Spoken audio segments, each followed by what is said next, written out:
Wednesday the 3rd of April, this is a chart, a weekly chart of the US dollar index going back to last summer, which is, you could call it a bull trend. It doesn't feel like a bull trend in the last few months, but nevertheless it is a bull trend when you look at it on the weekly chart.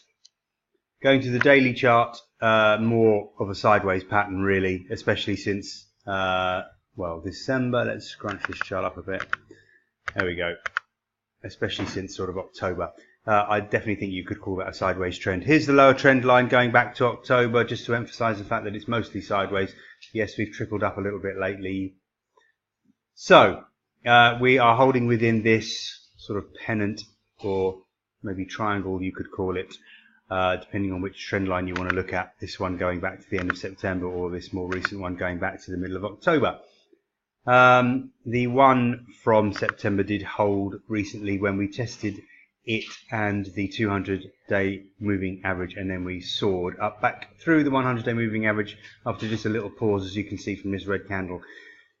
Right, we're nearing the top of the recent highs. So we've got highs in November at 97.69. We've got highs in December at 97.71. We've got highs in March at 97.71. And we have so far reached 97.51.52. So clearly about 20 pips higher, we have a lot of resistance in the dollar index, and that will be key.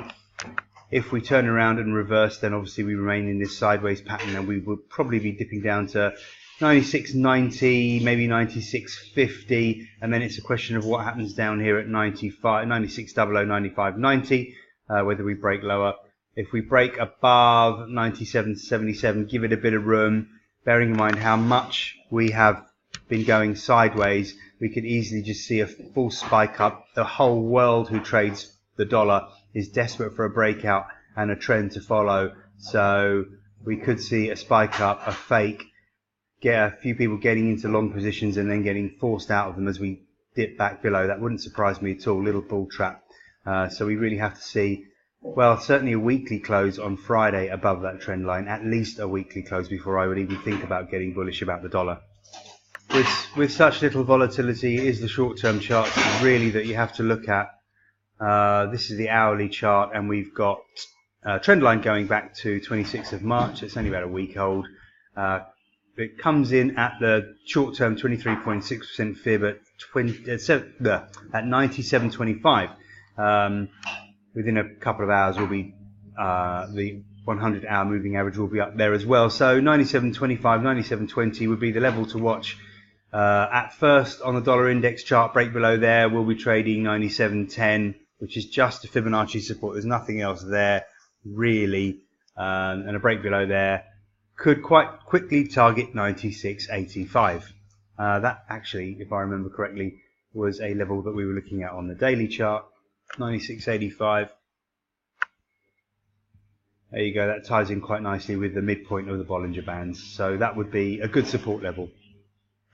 Aussie dollar.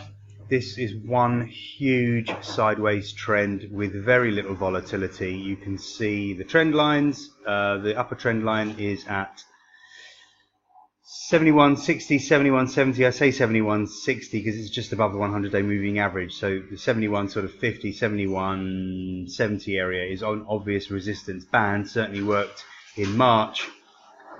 We've got the lower Bollinger Band at 70.30. Then we've got the lower trend line at sort of 70, 69.90, 69.80. Those were the only levels that I would even think about trading. In fact, I wouldn't even bother to trade the lower Bollinger Band. I don't think at 70.30. It's pretty rubbish. I have to admit it's been one of the worst trading weeks of the year for me so far. It hasn't been a bad year, but this week has not been great. The New Zealand dollar is the one thing that did work. We were selling it up around, what was this peak now? Yeah, 68.30, 68.40 was our shorting opportunity, and that's worked really, really well. Okay, then we've got good support down here from the 200-day moving average in the lower Bollinger Band at 67, yeah, 67.40, 67.30, which seems to have worked. So we could bounce back up to 68.00, 68.10, and then we better see what happens up here at 68.30, 68.40. But again, this is just so hard to trade because it's just sideways. The more we trade sideways, the more every price trades over and over again, and really it just gets harder and harder to identify any sort of reliable level It just gets to a stage where every price is a level. Dollar yen, after the break of this trend line here, I got quite negative. Well, we did go down. I don't know why we bounced from 109.70, but we did. I was looking to short on the rally, and I shorted it twice too early, thinking that we were in a negative trend or starting a negative trend. Anyway, we bounced all the way back up to 111.45. I had a short at 111.40, 111.50, I think it was. So at the moment the short is working, but we've hardly come off. This tiny doji here indicates simply just indecision. We only had a 21 pip range yesterday. Dire, really. 200-day moving average seems to be holding it, and we've obviously got some trend line action going up here, which is why I think we'll probably turn around. These stochastics have recovered very quickly, and we are overbought in the short term on the stochastics. So obviously I favour a move to the downside, which is why we are short. There is no trend for us to follow in the euro versus the US dollar. This is messy, to say the least, random and erratic. It's up for a couple of weeks, down for a week, up for a couple of weeks, down for a couple of weeks, and really no clear indication of when we're going to reverse. Okay, we did spike above. This trend line has been a factor. So it goes back to September. This was the first touch. This is where we formed the trend line, and it did hold again when we got close at the end of January. And then we spiked above. It did fool me. I wondered whether this was a breakout. It wasn't.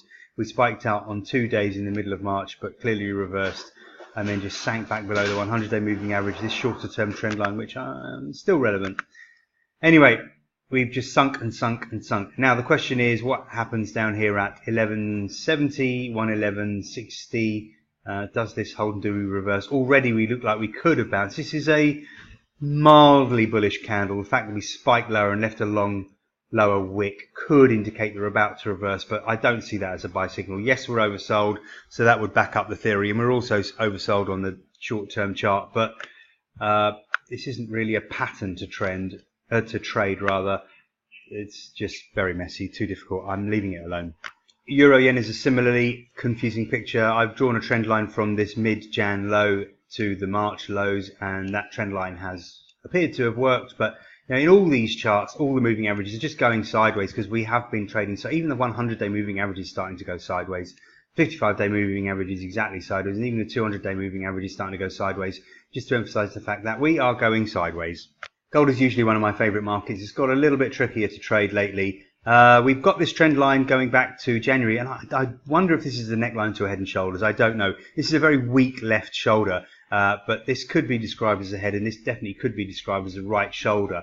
Now, this is interesting down at 1284, 1281. This is the neckline to the head and shoulders, if indeed it is a head and shoulders, and we've got the 100-day moving average at just creeping up to 1282 with the lower Bollinger Band around the same level. So this support worked yesterday. Now, it didn't give me a chance to buy in. I was looking to just get in around 1283, 1281. We bounced early. Well done if you got in early. We've now come back up to 1291 as I speak. Obviously, there's going to be a little bit of resistance around 1301, 1303 from the mid of the Bollinger Band and the Fibonacci confluence area here. If we get up through there, we're looking at 1308, 1309. You'll remember that level from the way on the way down, where it acted as a little bit of support here. You can see on these little candles here. So this is crucial. At the moment, we've bounced, so I would be short-term bullish, looking for that low 1300 area. But a break below 1283, 1281 would be a significant sell signal. Excuse me. There's the 500-day moving average at 1273. I don't think that will offer a lot of support, but you've got to take note of it because it could hold.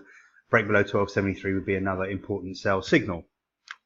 WTI crude broke out of this little holding pattern. Whether you could call it a flag or not, I guess you could.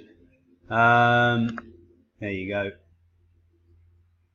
So we broke out of this little holding pattern and raced higher. I wondered whether this upper trend line going back to early January and the 200-day moving average would hold it. It didn't. So if you followed me and shorted it, you were stopped out. Now this looks bullish, of course. This should now act as support. 61.90, 61.60 should act as support if we were to dip back. You don't want it below yesterday's low of 61.60. That would confuse matters and signal a false breakout. But for now, we'll go with the bulls. It's a clear bull trend for the whole year since the end of December. No point in arguing with them now that we're up through the 200-day moving average. We're already well up through the 100-week moving average. As you can see, the last 2 weeks we've raced higher from there. So yeah, all looks positive for oil at the moment. The US stock markets look relatively positive. They're just trickling higher. This is the DAX. The DAX and the European markets have underperformed the US for a long time.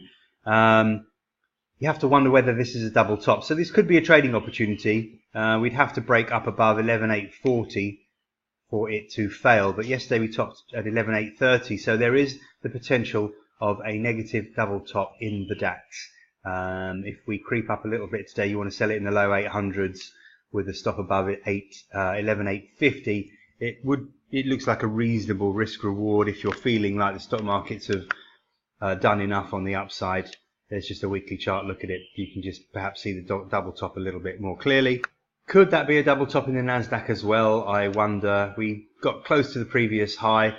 75.32, 75.44 was the high.